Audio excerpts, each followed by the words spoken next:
So how do you go from here to like getting into the mob? Do you just like go to a local Italian deli or bakery Yeah, one day and yeah. It's for a go? membership application. You fill out an application, and then they vet you out. And yeah, you're good. You know, no, very much not the case. I showed up for a cocaine deal. Fire and water meet, going down deep. Sing, oh, oh, bury me, carry me, oh, oh, far beneath, oh, oh, fire and water meet, watching me think everything free, yeah. Oh, everything free, down to the river.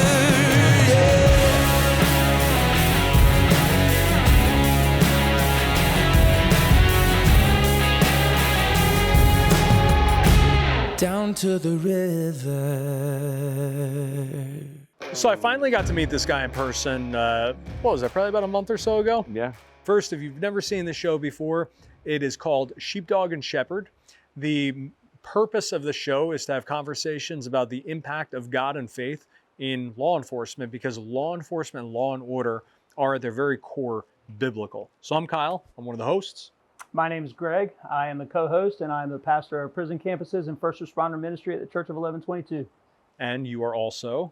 I am also a chaplain for the Jacksonville Sheriff's Office. It's, you've got the right friends when on one call you hear, oh yeah, I just left prison. And then on another call you hear, yeah, let me tell you about the dudes that I threw in prison. And so I guess it's probably the best way of introing you. Who are you, man? What's your story? I am Giovanni Rocco. I should have went to prison as a kid, but I somehow survived. I should have been dead or in jail by 25. That's what I was slated for, and that's what everybody said about me. But I defeated the odds, and I became a law enforcement officer in 1990. I had a full career of 27 years of service, but I'm most known for my covert work. I was an undercover for most of those years. I worked narcotics.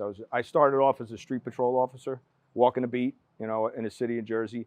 And then I progressed into being a detective, and then I worked for the DEA, and then eventually I became an FBI undercover and infiltrated. You name it, I infiltrated it. So along with other undercovers and by myself. So when we were out at dinner, we had a conversation recently about how you lost your faith. Mm-hmm. And then you found it again. Yeah. And so I want to make sure that we talk about that. But let's dive into sort of you've got a book, right? I do, yeah. Giovanni's Ring, My Life Inside the Real Sopranos. And let's talk about the Sopranos, the real Sopranos. The Real Sopranos. The Real Sopranos are, many argue which Italian Mafia family, American Italian Mafia family is the Sopranos based on, but it truly is based on a DeCavalcante crime family. And the DeCavalcante crime family is based in New Jersey. They're associated with the Gambino crime family and all the others. Some of the crime families actually consider the DeCavalcante to be the cowboys of the Mafia, the most violent, the guys you hire. They're the guys that the mob hires when they want to do dirty work. That's how these guys are known. So why not infiltrate the most violent organized crime group on the face of the earth? So, man, like, first of all, how do you end up moving up the ranks in the mob? And is that like the scariest thing in the world? Yeah. Or is it exciting? Like, Yeah. That's a good question, Kyle. I mean, for me, I'm a Jersey kid born and raised. So I was raised amongst these guys, So how do you go from here to like getting into the mob? Do you just like go to a local Italian deli or bakery one day and go? go? For a membership application. You fill out an application, and then they vet you out. And you're good. No, very much not the case. I showed up for a cocaine deal. I showed up for a drug deal, and I was bona fides. Supposedly, people tell me I have an accent. I don't hear it, but they say I do. Yeah, I you speak do, with my hands. I don't see it, but they tell me I do. Wait, back up a sec. True on both counts. It's true on both counts. Thanks, Greg. You said I showed up for a cocaine deal. I showed up, yeah. So for work or for pleasure? No, never pleasure. Never. I never dabbled in that kind of stuff. Well, because we skipped ahead here. We missed the part where you went into law enforcement. I'm jumping all over on you. I just made it sound like you were buying coke for a party. Yeah. No, the getting into law enforcement was crazy. I can cover that in 2 seconds. That was, again, I didn't graduate high school. I bribed my way out of high school. So that's how I graduated. I mean, I literally bribed my way out with liquor. Bought it from my history teacher, because that's the Jersey way, and in where I come from. And I got lucky. So I never took my SATs. I was lucky to graduate high school and get a high school diploma. So dead or in jail by 25, I'll run hard. I cut out of school one day because I took a test for New Jersey Bell, the telephone company. I passed it. Again, not that I wasn't smart. I applied myself that day and I took the test and I came out one of the top scoring kids. So Jersey Bell offered me, while I was still in high school, New Jersey Bell offered me a job. So I said, yeah, I'll take it. So by the time I'm 19 years old, 18, I'm climbing telephone poles doing installation and repairs. My old man came to me, my father came to me and said, listen, the cops are giving a test, you should take it. Why would you want me to take a cop job? Like, you told me I'm nothing my whole life, and you know, you insinuated I'll never be anything. Now you're telling me to take the test. But I always had a burning desire to want to do that job. There was a calling. Like when people say you're calling, you feel it. I knew that fire burned inside of me, and I knew I could do the job, and I wanted to, for several reasons. But trauma is just, it drags you down. I mean, it just weighs you down, even as a kid, you know. So while that fire burned inside of me, and the aspect and the prospects, it just, yeah, maybe I'll give it a shot. I did. I took the test and I did okay, and I got the job. Some of my darkest times, though, did test my faith, because when you see that trauma and that gore and the horror that human beings could do to each other, you start to question your faith. You start to question. You get mad. You get angry. You take it out on different ways. You take it out on people. You take it out on yourself. You know, and we never mitigated that. We never talked about that. That was taboo. Now we're in a better place. We're veterans and first responders. We talk about it. We're openly. We encourage people to talk. Back then, Kyle, if you showed up on a homicide scene and you cried or threw up, you would catch a beating from other cops. You know, you might get a smack in the head. You might get a smack in the mouth. Like, how dare you? How dare you show everybody here that you have a heart? Or you do that later. You go behind a closed door. You don't. You know, I saw my father first cry. We were on a crime scene. First time I ever saw my father shed tears. So leading into the cocaine party at the Italian bakery where you're getting Jersey hard rolls and butter, and then going into the mob. Yeah. What was your faith back then? Did you have it? Was it strong? Yeah, Was it? Yeah, I came from a strong faith. I was an altar boy until I was 16. You know, but again, I was not proud of it. I knew how to manipulate the Catholic Church. You know, even as a kid, I had this, I don't know, like a sixth sense as a kid, you know, and I would vet you out and I would feel you out. If there was a priest and he was smoking before a mass, and, you know, he's sitting on the back of the vestibule and he's on the steps, I would be like, hey, what are you doing? You gonna throw that cigarette away? Here, give it to me. I'll finish it. And I corrupted you, like, you know, as a kid. And he'd be like, why, you smoking?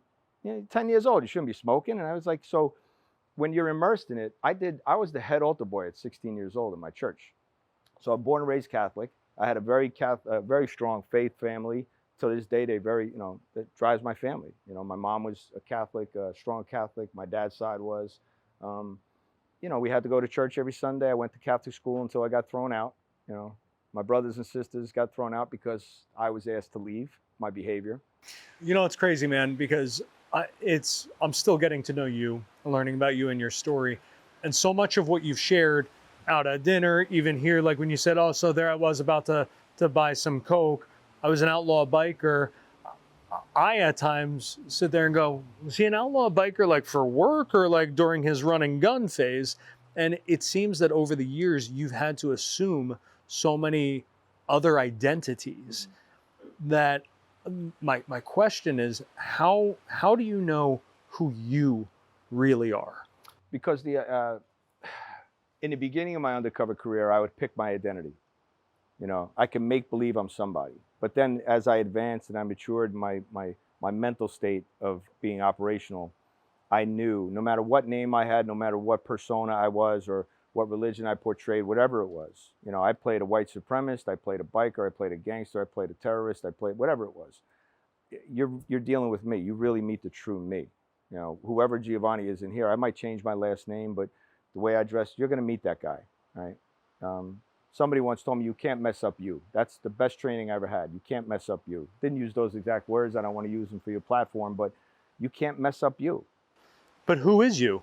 Because you said at one point that you kind of lost your faith. I did, yeah. So if you lost your faith and you have all these identities, who is Rocco?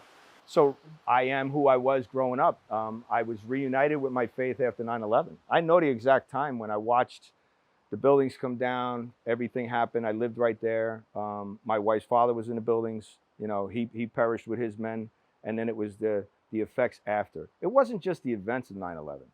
it was everything I saw after that reinforced me that, you know, there is a God, and you know, and who are we to question? So bring me back. Sorry, I'm not trying to hijack this, but let's go back to the cocaine deal. So Okay. you walk in, you buy some coke, now you're in the mob. So So walk me through the family. So at the time, I was used for bona fides. A lot of guys, everybody loves the Mafia. Everybody loves somebody from New York. When you meet somebody, they go, "Oh, I know an Italian deli in my store. I think he's hooked up," right? You know, they stereotype everybody. So And you don't look or sound at all like you'd be in the mob. Not at all. No. So stereotypically, every culture knows. Even the terrorists overseas know who the mob is, right? So the minute they think they're dealing with a gangster, it's bona fides. So that's what I used to be. Guys like me, there were a handful of us in our unit that we were bona fides. So if you were dealing with Greg, and Greg was like, you know, I don't quite believe Kyle, you know, that he's actually a drug dealer and he's going to buy my dope, you would bring me in. And I'm there as your friend. And then I vouch for you without making it. So that's what it was. So that night, another undercover was buying cocaine. Some heavy hitters, kids that were shooters. In our world, heavy hitters are guys that have career criminals. They're shooters. We know them to carry firearms. We knew they had a criminal history, a violent history. We knew they had a hair trigger. So they were young, in their 30s. So a buddy of mine said, "Look, I'm going to have dinner with these madmen. Can you come down to Atlantic City?" I said, "Sure, what are you doing?" He said, I'm buying some dope off them. I'm buying cocaine." So they showed up, but they were late. And then next thing you know, we're waiting and we're waiting and we're waiting. Cops, we wait. Bad guys don't wait. You know, if I tell you I'm going to be somewhere, I'm not going to wait around because I either think you're going to set me up and I had that criminal brain. So I'm sitting there going, why are we still waiting here? The guy calls up and says, "Oh, I'm on my way. So now I'm like, we're going to get robbed. This guy's going to rob us. You know, if no, we're still sitting here. So by the time they walk in, they didn't rob us. By the time they walk in, I was so ticked off, legitimately. My wife had said to me before I left, who was also worked undercover, and she was a police officer, she says, "If you're not home by midnight tonight," it was almost like the Cinderella story, "I'm going to have your head on a stick. You have these kids in the morning. I'm on call come midnight," because she works sex crimes. She says, "If you're not home by midnight, I'm going to kill you." Right? So I said, no, this is a quick one. It's a layup. I'll buy this Coke. I'll be home in no time. I'll be here. Don't worry about it. So now you can only imagine. My wife is in my head, and I know I'm going to have a domestic issue when I get home, and I don't want a domestic issue. My wife is an Italian, so I don't want to deal with an angry Italian woman who has a gun. So as I'm sitting there, and I'm watching the Yankees, and the Yankees are losing, and I'm a Yankee fan, so now this is making it. My world is spiraling right now, okay? Everything's going wrong. Everything is going wrong, Greg. The guy's not showing up. They're good. They might show up with guns. The restaurant has closed. It's 11 o'clock at night. They kept the restaurant open because they think we're gangsters. So they kept the restaurant open. So in walked these 4 guys. And I was the biggest jerk to these guys. I didn't acknowledge it. I didn't look at them. I stared at the Yankee game. I kept looking. And my buddy Nicky goes, "Giovanni, this is who I want you to meet." "Yeah, nice to meet you." I was like gangster galore. And these guys turn around. They're like, "Oh, did you order dinner yet?" And I was like, "Dinner? I'm already on dessert. I'm done. I ordered pie a la mode, and there's apple pie and ice cream milk." I say, "Hey, you hungry? Eat that." So I really turned it up to 20, right? And they went home and said, "You're not going to believe it. We went down to Philly, AC last night, Atlantic City, and we met some guys from the Philly mob." They went back and told the mob in New Jersey that we met some gangsters down, all because of the way I acted. So when I did this cocaine deal with these kids and I was bona fides, next thing you know, my buddy had too many operations. He's like, "Well, they gravitated to you, so why don't you just take it from here?" So I did a couple of cocaine deals, and those cocaine deals just led into when I showed up like this in a button-down shirt. These kids are wearing T-shirts. They're dressed like thugs. I'm dressed in, $200 shirt, jeans that are pressed, creases in them. I look like something out of a mobster movie. That impressed these kids, but then it angered the mob guys because they wanted to know I caught their attention. So it really, psychologically took a toll on me. Yeah, I was going to ask you, how do you play a role, develop relationship, and then stay out of that relationship emotionally? They don't train you for that, Greg, right? They train you how to communicate, effective communication. But again, at that point in my career, I was a veteran undercover. I had made every mistake you could. recorders breaking. I was wires falling off of me in the middle of a deal, hanging down, white wires, like literally hanging off of me like a Christmas tree. You know, if you name it, I survived every scenario possible. Robbed, I've been robbed. I've been, you know, Gatorade bottles with glass when I got hit in the head with it. They weren't plastic back then. I came up with the concept of how am I going to disengage Giovanni Gatto, that was my undercover name, to Giovanni Rocco. Because when I pull in my driveway, there's no way a guy like Giovanni Gatto, I wouldn't allow him to be around my wife. You know, I wouldn't allow a guy like that to be around my children. So how do I cut that? So I used to wear a government issued ring that I got from the Hoover building. And it was a big gaudy diamond ring, probably worth about $4 or $5 grand. I didn't care. It's a government asset. I took that thing off every day and left it in my car. It never came in my house because that was my mental switch to say, this is Giovanni Gatto. He stays out here. Giovanni Rocco goes in the house. So I tried that for a long time. It worked. But when you're immersed in it for so long, I found, and I write about it in the book, that only so long before, you know, if you don't have something to lean on like faith, it's going to eat you alive. When you start to lose your way, whether it's your faith or the job, people go, Greg, you're not the same guy. And you get angry and you go, bro, you don't know anything. Oh, you really do. You get, and then you start to disengage. You start to isolate. So at least you try to mitigate it somehow. You know. How did it end? The case, successful case for the government. You know, some of the best, not my words, some of the best work they've done as far as organized crime went. We were able to show the intelligence side of it, how the 5 families work together in concert with each other. A lot of guys could have got arrested. You know, 200 plus guys should have got arrested. Maybe a handful, 10, 12 guys got arrested, but they were made significant guys. They all got charged. And me, I had to force to retire because I needed to be relocated. I went into relocation. And then the trauma just, you know, again, just dumped out onto my family because now the threat of me, the threat on me, I thought I was okay. Lock yourself in your house for 9 months. It's like being like a caged animal. And my wife, it took a strain on both of us, you know, because she was still working and then she was home with the kids and I couldn't leave with the kids. I couldn't go out in public. I grew a big old beard again, like a biker, you know. So yeah, I was angry. I was angry for a long time. And then I was forced to retire because we needed to move and go into relocation. My kids never knew, you know. Up until recently, now my kids are older. They didn't know anything. They thought we were on a vacation. They thought we were on hiatus. It was horrible. It was terrible. How are you here right now without, you know, do you still have active threats against you? Are there concerns about that? Yeah, the government does. They did their job. There's always, they scrub. They call it scrubbing. So they'll scrub from time to time. And if there's an active threat on me, they'll let me know. But, you know, you never know if there's an active threat, you know. In this day and age, especially today, you don't know. You pick your religion and it could be a threat, right? Sure. We all have a threat on us some way or another. You walk around with a hat that says pray on it. Nowadays, we're in such disarray as a society. You know, you're probably in more of harm's way wearing that hat sometimes, depending on where you go, than I am. It's more of the Make America Pray Again hat that puts a target on me. Yeah. But it's been overwhelmingly positive, I'll say that. Yeah, but you stand up, right? And you stand up for yourself and you advocate for yourself. You know, like anything, I'm not gonna run and hide. I never did. You know, and now my faith is stronger. I lean on that more now. You know, I change my ways and I try to impress on my children to have a strong faith and, you know, and make them understand when time is tough. You know, don't get mad at him. Don't get mad at yourself. Just do better. Yep. You know, and listen. Open your ears. Go to church. You know, listen to the gospel, but then listen to the homily.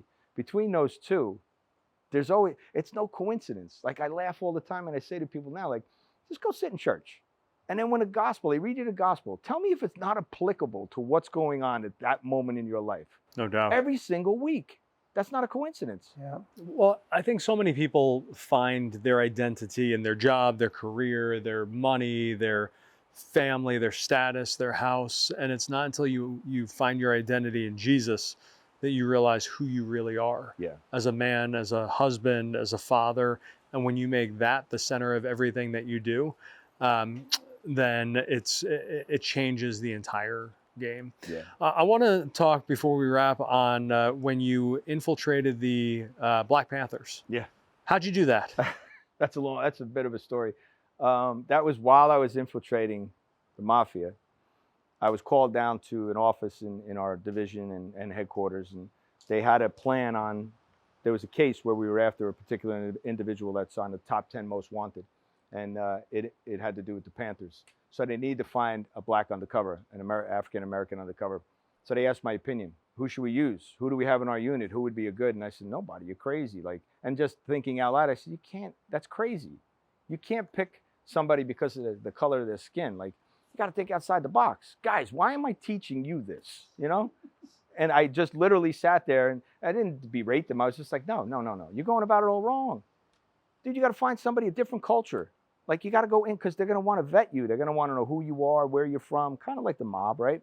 But that's a different animal. That's a different beast. So I said, you got to pick somebody that has something like the swag. Like I did a case where I was bringing all the counterfeit goods in with 2 undercovers, from all the stuff from Canal Street, New York, all the Louis Vuitton and all that stuff from China.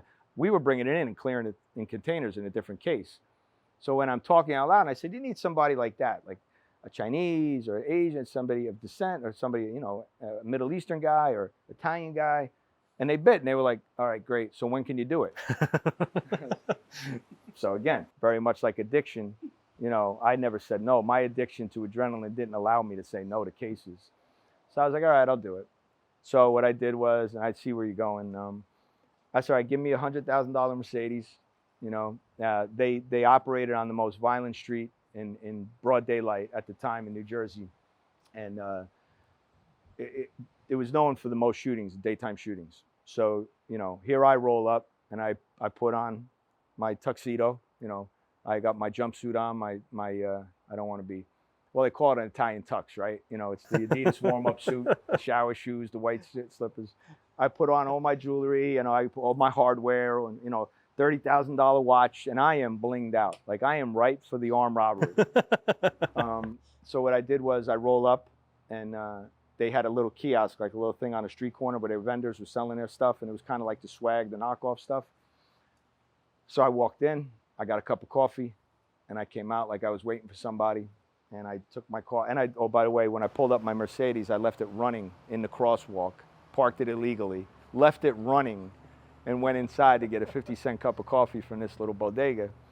And I come out, and they're all looking like, you know, they obviously are buying what I'm putting down. So I took a sip of the coffee, yelled out loud like a psychopath would do, like a character from The Sopranos, this is garbage, and I threw it all over their feet, you know? And I'm just setting the tone. So I got their attention, you know? So we did that for a couple of weeks. And then eventually what happened was I needed some bona fides. So there was a guy from my neighborhood that I grew up with that we turned him into an informant. And he had no neck, you know, so he built like a brick house. I said, listen, do about 1,000 push-ups, get all vascular, you know, wear the white T-shirt, no sleeves, you know, and then you're going to drive me the next day. So he did, and we had a whole thing where, you know, he kind of painted the picture, and that's how we got in. And they eventually bit, and they wanted to know more. So eventually when I said, you know, so what are you doing with this stuff here? You're selling at your kiosk. You want to buy it? You're buying it from New York. They're like, yeah. Why are you paying the toll? You're paying the toll to there, come back, to this, to that. You're paying gas. Buy it from me. It's cheaper. And that was my in. So they started buying some Air Force Ones, some Uggs, some Louis Vuitton stuff, and Prada glasses, and that was my in. And before you know it, we were dealing dope with them, and, you know, yeah. So it was crazy. So, from a faith-based perspective, you retire, you walk away. How do you refine yourself and your faith? Yeah, a buddy of mine called me up, and he was a NYPD psychologist, and he was getting his degree, and he had to speak at the IACP, and he did his dissertation on covert operatives, and the guy that was going to co-present with him at the IACP bailed on him. And I was already teaching at Quantico. I was teaching classes for the Bureau after I retired, and then I was teaching overseas, military and intelligence organizations for other countries through our government. And then, you know, he asked me to do this, and then one thing led to another. And then after that, somebody reached out to me and asked me if I ever worked in the field of addiction. So I got involved with programming for veterans and first responders, mental health, behavioral health, and addiction, like drug addiction, alcohol treatment. So that's what I do now. And, you know, I say my career as a law enforcement officer was tremendous, and I'm forever grateful for it. But the work I do now, sharing my experiences like we are here, this is the best work I've ever done. This is truly what my legacy will be when I leave this earth, you know. 2 questions for you. One is, how can people learn more about you? Because I know that you do speaking engagements across, I mean, you're an unbelievable speaker and presenter. So how can people hire you? They can go to my website, it's giovannisring.com. They can get a hold of me through that. I'm usually at the first responder conferences. I work with different programmings throughout the nation. Yeah, just reach out to me. I'm social media. I'm on all the social media platforms. Just reach out. Of course, you'll have to be vetted if you hit me cold, you know, so I know you're not trying to set me up. But most of the people, it's a lot of word of mouth. But, you know, and they can find me through your platform if they're serious as well. Yeah. There are dudes who are watching this right now, women who are watching this who have lost their faith, and who aren't there yet. They haven't found it. They don't even know if they're going to look for it again. What words of advice can you offer them? You just don't give up. You know, in the darkest moments and you're feeling at your worst, just remember who you are. And I say to them, remember the candidate. Go back. Forget all the trauma and everything you saw, no matter you're 9 months on a job or you're 25 years on a job getting to retire. Rewind to when they took you as a candidate. You had a background check done on you. You had interviews done on you, psychological tests, physical tests. They interviewed your neighbors. You were and are still the cream of the crop when it came to applicants for this job, right? Same thing with the military. You rose and you served your country. So don't lose that identity. Just figure out where you slipped along the way, right? And try to find what works for you. What works for me doesn't necessarily work for somebody else, right? And you can't say, well, I said the prayers to Padre Pio, like Gio told me to, and I'm getting squat. Well, guess what? You might have to try something else. But in your darkest moments, right before my book came out, my brother took his life. What would have been his service weapon? And I didn't think, you know, there's a moment where I went, okay, you know, and I'm not going, okay, I could roll this into my speaking gigs now. It took me a long time to talk about that, you know? But him doing that, I after I processed it for months and a year, I said, okay, so many of my friends took their lives that I served with, that I was on a job, and, you know, military friends took their lives. I could either wallow in that, or I could say, and I do, and I go, okay, all right, I get it. I don't know what you want me to do with this, but I have a platform. I have something. It was an opportunity was given to me to speak outside the Bureau.